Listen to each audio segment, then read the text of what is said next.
কিচ্ছু সুবিধা নেই দিদি, গরিবদের পেটে আরো লাথি পড়ে গেছে। আমাদের কোনো সুবিধা হয়নি, আমাদের অসুবিধা হয়েছে। আমাদের কোনো সুবিধাই হয়নি, কারণ লোক তো সেই মাঝখান দিয়েই যাচ্ছে। দীর্ঘ প্রতীক্ষার পর যানজট মুক্তির স্বপ্ন পূরণ কালীঘাট মন্দির এলাকায় স্কাইওয়াক উদ্বোধনের পর এখন দর্শনার্থীরা সহজে মন্দিরে পৌঁছতে পারছেন। হাসি মুখে ভক্তরা পুজো দিতে যাচ্ছেন, কিন্তু এই হাসির আড়ালে কোথাও যেন চাপা পড়ে যাচ্ছে শত শত স্থানীয় ব্যবসায়ীর দীর্ঘশ্বাস, যারা যুগের পর যুগ ধরে কালীঘাটের গলিপথের দুপাশে ছোট ছোট দোকান সাজিয়ে দিন গুজরান করতেন। আজ তাদের দোকানে খামখেয়ালির হাওয়া বইছে। আগে যেখানে মন্দিরমুখী ভক্তদের ভিড়ে দোকান সামলানোই বড় চ্যালেঞ্জ ছিল, আজ সেখানে সারা দিন পেরিয়ে যায় 2-4 জন ক্রেতার অপেক্ষায় বসে থেকে। কালীঘাটের স্কাইওয়াক মন্দিরের পথকে আরো সুগম করে তুলেছে। এই স্কাইওয়াক উদ্বোধনের পর যেমন দর্শনার্থীদের সংখ্যা বেড়েছে, তেমনি স্কাইওয়াকের নিচে বসবাসকারী স্থানীয় ব্যবসায়ীদের পড়তে হচ্ছে বিভিন্ন সমস্যার মুখে। শুনবো তারা কি বলছেন। সুবিধা হয়েছে? কিচ্ছু সুবিধা নেই দিদি, গরিবদের পেটে আরো লাথি পড়ে গেছে।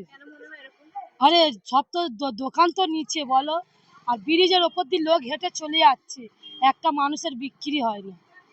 যদি ব্রিজের ওপরে যদি দোকানটা যদি দিত, তাহলে গরিবরা খেয়ে বাঁচত। আমাদের কোনো সুবিধাই হয়নি, কারণ লোক তো সেই মাঝখান দিয়েই যাচ্ছে। আমাদের যেটা একটা আশা ছিল যে বাইরে দিয়ে গাড়ি যাবে, আর মানে দুই পাশে দোকান হবে, মাঝখান দিয়ে লোক যাবে, কিন্তু সেই সুবিধা তো আমাদের পেলাম না। আমাদের কোনো সুবিধা হয়নি, আমাদের অসুবিধা হয়েছে। কেন? যাওয়া আগে বাজার পেতাম, এখন দোকানদারি করতে পারছি না, কাস্টমারই পাচ্ছি না। আমাদের কিচ্ছু সুবিধা হয়নি, একদম বাজার খুব খারাপ। সকাল থেকে এসে বসে থাকি, পৌনিবারটা না করে এক একদিন বাড়ি চলে যাচ্ছি। শোনা যাচ্ছে স্কাইওয়াক হওয়ার পর থেকে ভক্তের সমাগম অনেকটা বেড়েছে, কিন্তু আপনাদের ব্যবসায় অনেক সমস্যা হয়েছে। কিছু নেই, যা আবার এখন শুনছি যে দুমাথা থেকে পুলিশ ওপরে তুলে দিচ্ছে, কেনাকাটার লোক কিচ্ছু নেই, একদম যাতা। খুবই খারাপ অবস্থা, যে সংসার চালানো মুশকিল হয়ে যাচ্ছে এখন, এমন বাজে অবস্থা।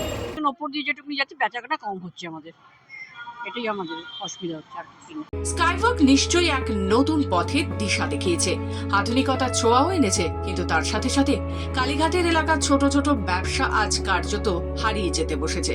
ওই দোকানগুলোর পেছনে এখনো রয়েছে শত শত পরিবারের জীবন সংগ্রাম, রয়েছে স্বপ্ন, রয়েছে টিকে থাকার আকুতি।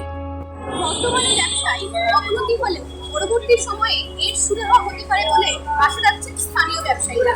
ক্যামেরায় প্রিয়াঙ্কা সাধুকার সাথে কোয়েল রায়ের রিপোর্ট, খবর বাংলা।